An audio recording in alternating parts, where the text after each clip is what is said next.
preserving liberty, humanity, and justice. See, Wilhelm, I look for ordinary reasons. Reasons I can understand. Reasons my buddies can understand. So if I said to my buddies, imagine you love your wife. Well, I may be stretching reality here, but stay with me. If I said to my buddies, imagine you love your wife, and then they tell you got to go overseas, but they exempt this young guy over here who it's possible may take your wife's fancy. What you going to do? And like a man, they say, Steve, we do everything we could to stay put. You see, Wilhelm, I'm looking for ordinary, everyday reasons, everyday motives, which is why I want to discuss your private life. Oh, come along, Major. This can't be right. Objection overruled, Counselor. I'm establishing motive here. Wilhelm, how many illegitimate children do you have? Oh, Major, this is outrageous. What has this to do with anything at all? You'll see. Wilhelm, did you hear the question? I have illegitimate children. What? I said I have illegitimate children. I don't know how many. No, I bet you don't. 4, 5, 6. Oh, you liked the ladies, didn't you, Wilhelm? Isn't it true before every concert you got a woman in your dressing room and you gave her the old conductor's baton? Isn't that true? Major, this is completely offensive and irrelevant. You bet. And totally irrelevant. Not so, Counselor. Wilhelm, the women threw themselves at you, didn't they? And this secretary of yours, Berta Geismar, who's working for Sir Thomas Beecham now, she wasn't only your secretary, she was your procuress, wasn't she? She procured women for you, and as many and as often as you wanted. Stop this, please! Oh, I'm not going to stop it, because if I said to my buddies, you're living in a whorehouse, you get whores for free, what you going to do, leave? No, Wilhelm. You see, I think you stayed because you were in paradise here. Adolf himself offered you a beautiful home and your own private bombshell. I absolutely refused the house as a bombshell. Well, you see what I'm getting at. You didn't stay because you felt an affinity for your people, or because you wanted to preserve the traditions of which you say you were the guardian, or because you thought art and music and culture, you believed that could be above politics. You see, if I said to my buddies, you're top dog in your profession, you're highly paid, you got all the women you could lust for, you're the favorite of the #1 guy in the country, you got a gorgeous home and your own private bomb shelter if you want it, what are you going to do? Leave or stay? One voice calls out to me.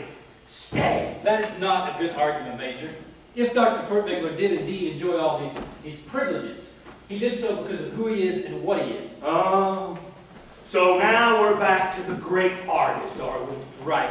His position would have guaranteed him anything he wanted, wherever he chose to live and work. And that's true of any leading artist in any country in the world. They're rare specimens, Major, and that's what sets them apart. Well, that doesn't make them saints. They still got to get up and piss in the middle of the night, don't they? And they can be envious and vindictive and mean, just like you and me. Well, just like me. Can't they? Everybody said you were the great benefactor of the Jews. What about this Italian conductor? I don't know what you are talking about, but if you are now referring to Arturo Toscanini, he is not a Jew, of course, but he is greatly loved by you Americans. No, I'm thinking of another Italian. And to my taste, he is too disciplined. His tempi are too strict. If he were a great artist, if he had deeper insights, a livelier imagination, greater warmth and devotion to the work, he would not have become so disciplined. Inspiration and understanding in art are more important than discipline and autocratic behavior. Oh, but otherwise you like the guy, huh? Yeah, I'm beginning to get the picture. You're not real crazy about any of your rivals, are you? And I guess it was the same for this other Italian, the one I'm thinking about, De Sabata. De Sabata? Yeah, Vittorio De Sabata. I have a letter here written in 1939 which states, "What should I do when Dr. Furtwängler said to me that it was a piece of impudence for that Jew De Sabata to conduct Brahms? Since the day when Sabata performed Tristan in Bayreuth, Furtwängler speaks only of Jew Sabata." Who wrote that letter? I'm not at liberty to tell you that, but it's a genuine letter. There's a copy in your file, David. It's a genuine letter. There is only one thing I can say. I have never said anything that goes counter to my convictions, and I simply cannot have said anything that did. Of course, there were particular instances when I was speaking to specific party members. I had to use their language. One had to say Heil Hitler, for example. But quite apart from those instances, I did not make any compromises by saying things other than I believed. And I have always been frank in my attitude towards the Jews. Oh, I believe that. But just answer the question. Don't give explanations. I have to explain. An attitude must exist in one to make such an outburst possible. And this is what I deny. I know that even in the harshest anger, I could not have said such a thing. De Zapata was my friend, one of my few close friends. I invited him to conduct my orchestra. We discussed his program. We discussed everything. Okay. Here's another letter. July 4, 1933, written by you to the Minister of Culture, Bernard Rust. It's about a modern composer, a Jew, Arnold Schoenberg, who's about to be suspended. There's a copy of this one, too, in your file, David. This is what you wrote, Wilhelm. Arnold Schoenberg is considered by the Jewish International as the most significant musician of the present. It must be recommended that he not be made a martyr. What do you say to that? I say exactly what I said before. One had to use their language. And you didn't finish the letter, Major. And if he is suspended now, I would not indeed consider this right. The question of indemnity should be treated with generosity. He's pleading for the man, Major, not condemning And him. what about these other things he wrote? The Jewish pen pushers should be removed from the Jewish press. The Jewish musicians do not have a genuine affinity for our music. And Jewish musicians are good businessmen with few scruples, lacking roots. Do you deny saying these things? But it depends on the circumstances to whom I was speaking. These attitudes simply don't exist in me. Major, I used their language, of course I did. Everyone did. you have to balance those things. If indeed he said them against his assistance to his Jewish colleagues. Listen to this, Major. This is what I was trying to tell you before from the transcript. Okay, counselor, here we go. It's your day in court, but be careful. There's nothing I enjoy more than watching a guy put his own neck in the noose. The Swedish businessman, Berger Dahlers, testified in cross-examination he had several meetings with Hermann Göring.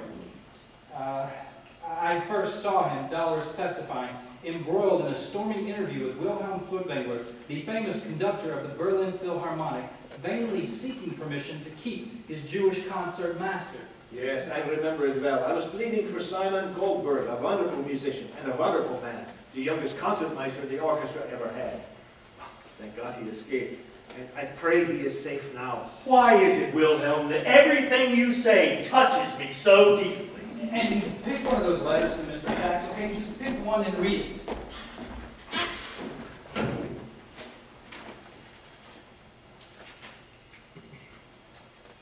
I can't decipher the signature, but please remember that helping Jews was a capital offense.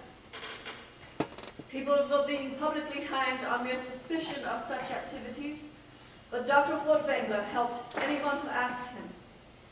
I personally testified to having seen literally hundreds of people lined up outside his dressing room after concerts to ask for his help. He never turned anyone away.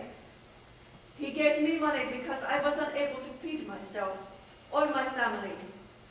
And then he helped me to escape to Sweden. He helped countless people in similar ways. Doesn't sound like much of an anti-Semite to me, Major. This took an enormous act of courage. You don't listen to what I say, David. How many times have I got to tell you I was in insurance? You think I can't smell a phony policy when it's shoved under my nose? Sure, he helped a few Jews. That's his insurance. It's covered. Because this whole time, he's been the maestro of all he surveyed. You see, Wilhelm, I think you're cunning, devious, dealing off the bottom of the deck. You were their boy, their creature, and that's the case against you, old pal. You were like an advertising slogan for them. This is what we produce, the greatest conductor in the world, and you went along with it.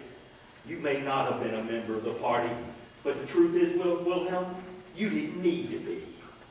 Emmy, put that graphic on.